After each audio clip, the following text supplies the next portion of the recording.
There we go. It's Thursday. We're on the Toolkit channel because it's Thursdays live with Insurance Toolkit. If you are watching anywhere today, tomorrow, or in the future, I have a favor to ask. Drop a comment. Let me know that you were here. And if you took something away from today's video that made you better and will ideally make you more money, let me know that as well. So appreciate you being on today for Toolkit Live.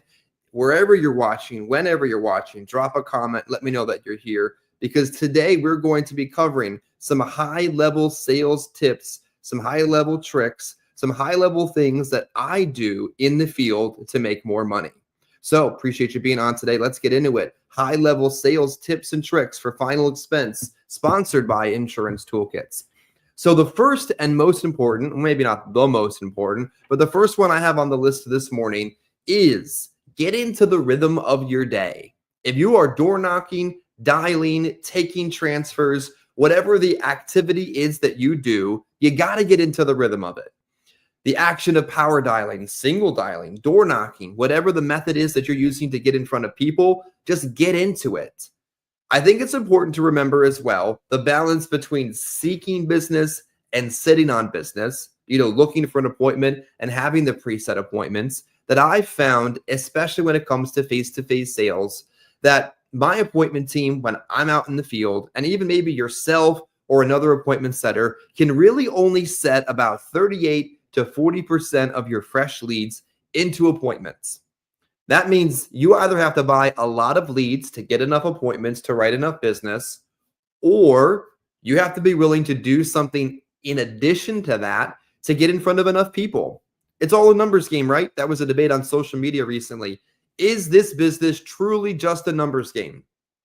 I think it is. I think skill plays a very low part in the survival mode of what we do.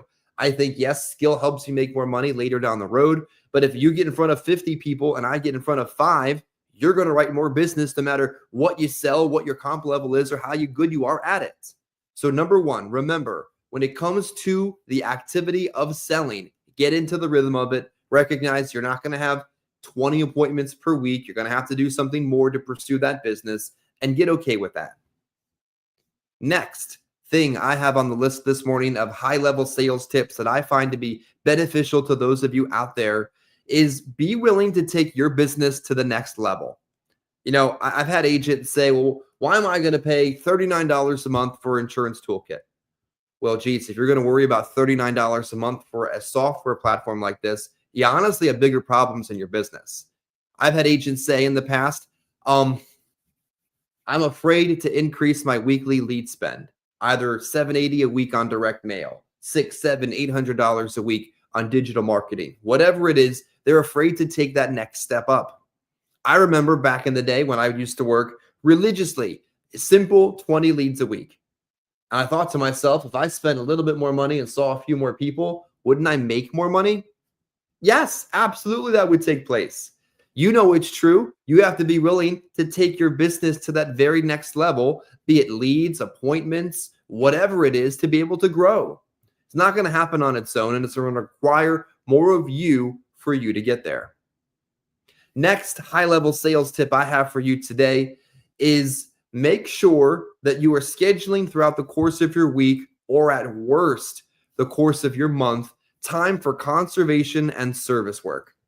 Now, luckily, the industry is in a place and a time now where almost everything is instant decision. Almost everything is right off the e-application.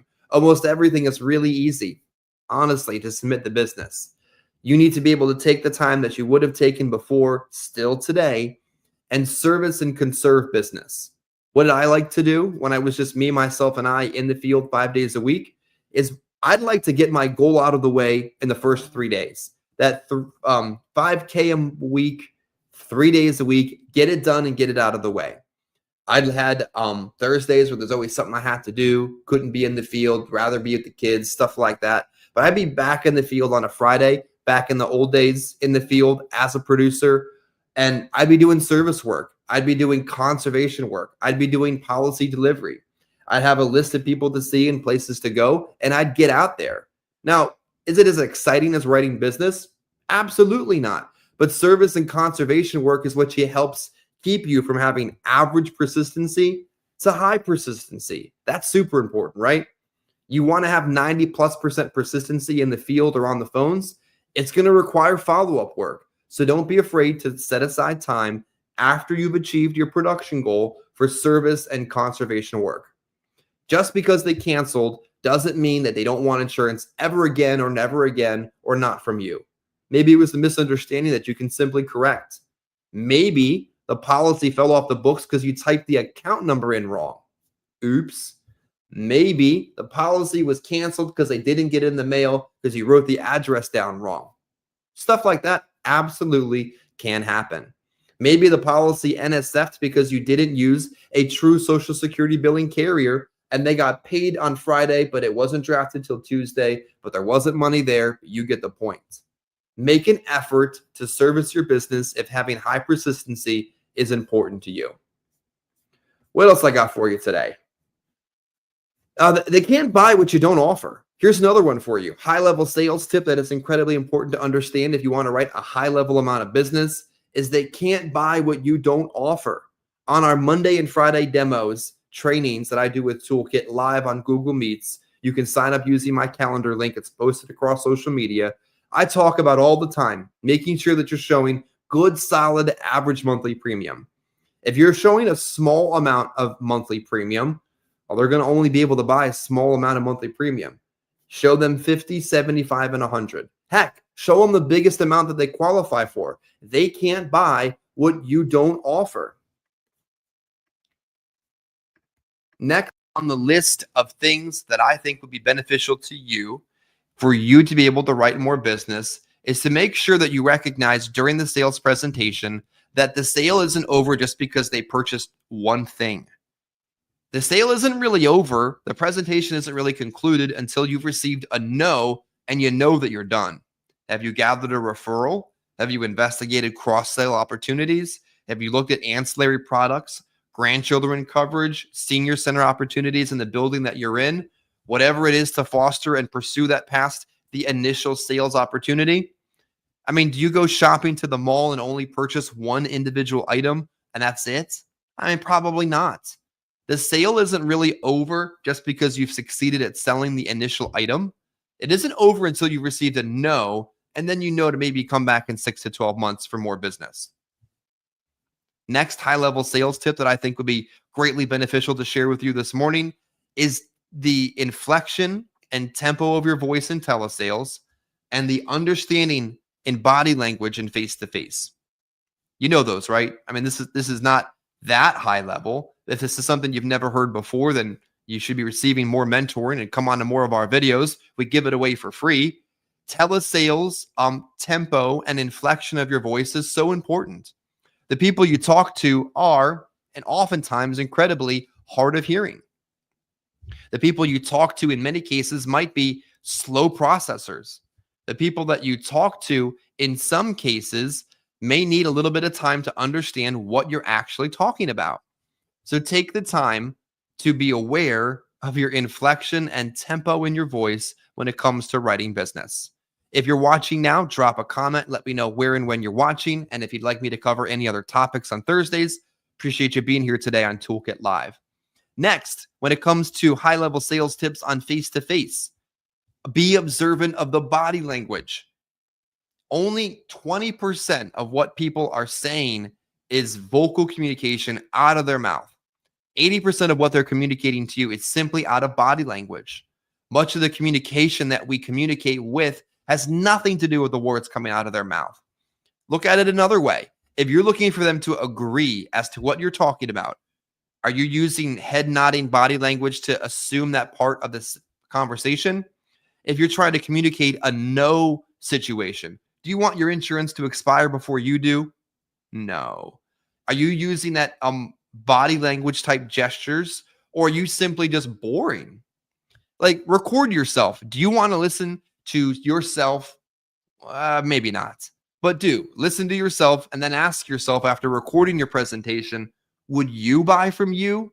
If you wouldn't, then that's a problem. Be aware of the inflection, the tempo, and body language, especially in face-to-face. Next on the list, be relatable, be conversational, speak in a way and in the words that they understand. How silly would it be for you to talk over somebody's head and then to miss the fact that they don't understand what you're even talking about?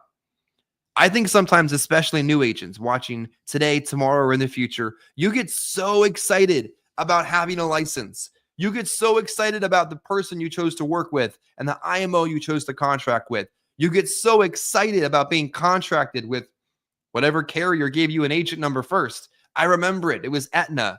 And you get so excited about being able to write business that you over explain what you're doing. Let me remind you, you're selling simplified issue final expense coverage to old people who know they're going to die and don't have a plan to pay for their funeral. Keep it simple. It's literally called simplified issue life insurance. Be relatable, be conversational, and speak in a way that they understand. Confused people don't buy. In fact, confused people give you smoke screens that have you thinking you need to overcome them, but you had created them with confusing conversations. I got another one for you. High-level sales tip that will make you more money. And if you're watching this video, drop us a comment. Let me know that you were. Dig deeper. When somebody hands you their bank statement, because you're trying to gather the bank account information to write the business, look at it. Look the whole thing over. I know it sounds a little presumptuous. You might not be confident enough to do it, but do it. Why are you doing this? Is you're making sure that you're not missing other policies they may have purchased in the past and forgot to show you or didn't know they had anymore. Look over the bank statement to make sure you're not missing anything. Look for surprise policies. And then with the policies that you have, as you dig deeper and look for additional business, are you talking about reduced paid up? Do you know what reduced paid up is? If you don't, come back again on another Thursday and we'll cover it with you. I'll cover it with you. Join me on the Google Meets Monday or Friday. I'll teach it to you. Meet me on Insurance Life and everything in between on Fridays, 9 a.m., and we'll cover it at some point in time.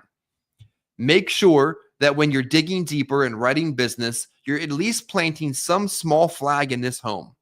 Every home isn't going to be $100 a month. A husband and a wife, tons of business. Maybe it's just a grandchild policy. Maybe it's just a cancer policy. Maybe it's just an accidental policy. There's an opportunity for something in almost every single home when they're qualified to purchase. And your goal is to plant at least a small flag in that home so you can come back another day. Next on the list is be aware that the easiest way to create issues in your business is to allow yesterday's problems into today, last month's issues into this month, last year's problems into this year. Stop the negative momentum. It really only takes one application to change the entire trajectory of your week, your month, and maybe even your career. Stop the negative momentum. It only takes one day when you said to yourself, I'm just not going to do it. When you went out there and did it, that made a significant difference. One application isn't going to pay the mortgage, maybe, probably not, but it is going to create positive momentum and get you back on track. When you recognize negative momentum, you absolutely have to stop it.